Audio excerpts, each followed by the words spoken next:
Hello po, magandang umaga po. Welcome po sa ating morning devotion.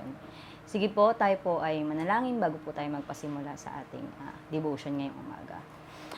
Panginoon, salamat po sa panibagong umagang pinagkaloob mo sa amin. Salamat po sa buhay at kalakasan na natatamo namin na galing sa iyo, Panginoon. Panginoon, sa umagang pong ito, dalangin po namin na maranasan namin ang presensya mo sa pamagitan po ng pakikinig ng iyong mga salita. Samahan mo kami at ikaw nga po ang mangusap sa amin. Bukas mo po ang aming mga puso't isip sa pakikinig ng iyong mensahe ngayong umaga. Lang po aming dalangin sa pangalan ni Jesus. Amen. So, ang atin pong scripture ngayong umaga ay matatagpuan sa Exodus 3:4-15. At ganito po ang sinasabi.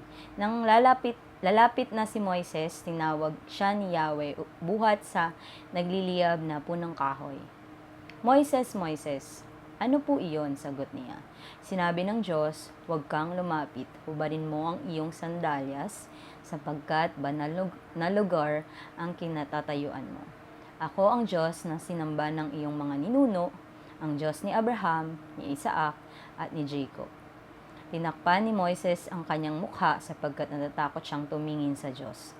Sinabi sa kanya ni Yahweh, nakita kong labis na pinahihirapan ng mga Ehipsyo ang aking bayan. Alam ko ang hirap na kanilang tinitiis at narinig ko ang kanilang pagdaing. Kaya't bumaba ako upang sila iligtas, ilabas sa Ehipsyo at ihatid sa lupaing mainam, malawak, mayaman at sagana sa lahat ng bagay.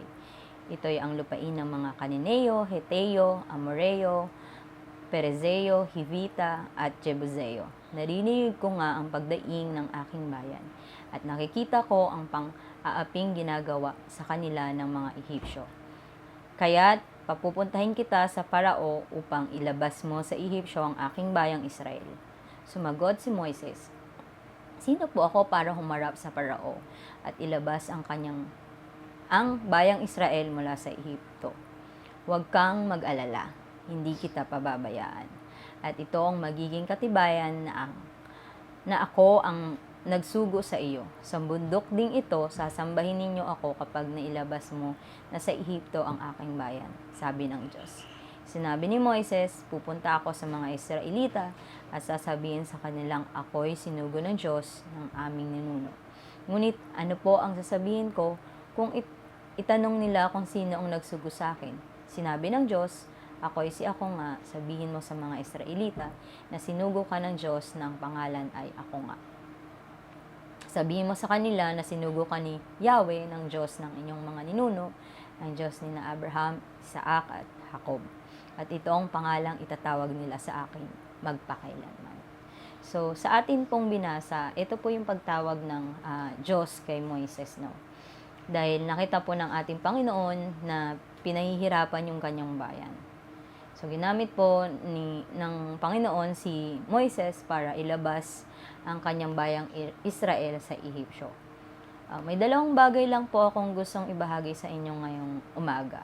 So, ang una po, kapag tinawag tayo ng Panginoon, kahit hindi po natin alam kung ano ang kaya nating gawin or kung kaya ba nating gawin yung pinagagawa niya, dapat po ay pagkatiwalaan natin siya. Una po kasi, kilala niya na tayo. Alam niya na magagawa natin yung lahat ng sinasabi niya sa atin. At wag po tayong magtanong kung kaya natin dahil hindi niya po ipagkakatiwala yung isang bagay na hindi natin magagawa. So kapag may sinabi po sa atin ng Panginoon natin, tanungin lang po natin siya at sundin yung mga inuutos niya. Pangalawa po ay nakikita po ng ating Panginoon yung lahat ng mga pinagdaraanan natin, yung mga nangyayari sa atin, yung mga paghihirap natin, yung mga pagtitiis natin. Kaya maniwala lang po tayo na lagi natin siyang kasama, wag po tayong mag-alala kasi hindi niya po tayo pababayaan. Napakabuti po ng ating Panginoon. Lagi po niyang iniisip kung ano yung makakabuti para sa atin. Kaya kilalanin po natin siya sa buhay natin. And also, even po yung mga tao po na gagamitin niya para tulungan po tayo kapag po tayo ay may nararanasan na paghihirap, mga pagsubok sa buhay. Alam niya po kung sino yung ipapadala niya sa atin na upang tulungan po tayo. So, kaya po, ito pong verse na to ay, itong mga verses na to ay reminder po sa atin na totoo po yung Panginoon. Kumikilos po siya at nakikita po niya ang lahat ng mga paghihirap natin. At gusto din po niya na iparanas sa atin yung mga gandang bagay. Basta maniwala lang po tayo sa Kanya. Tayo po ay manalangin. Lord God, salamat po sa umagang ito. Salamat po sa mensahe na aming narinig. Patuloy mo nga po kaming gamitin, lalo na sa mga taong nangangailangan ng tulong. Alam namin, Panginoon, na lagi ka namin kasama at hindi mo kami pinababayaan. Kaya, Panginoon, pinagkakatiwala po namin ang aming mga buhay sa iyo dahil ikaw po ang nakakaalam ng makakabuti para sa amin. Salamat din po dahil ikaw ang Diyos na nakikita ang lahat ng paghihirap at pagtitiis namin. Hindi mo kami hahayaan, Lord, na mag-suffer lang sa kung ano yung kinakalagyan namin.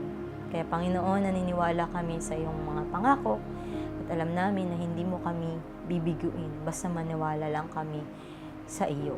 Salamat po sa umagang ito at tinataas po namin, Panginoon, ang lahat ng aming panalangin sa matamis na pangalan ni Jesucristo na aming Panginoon. Amen. God bless us all po.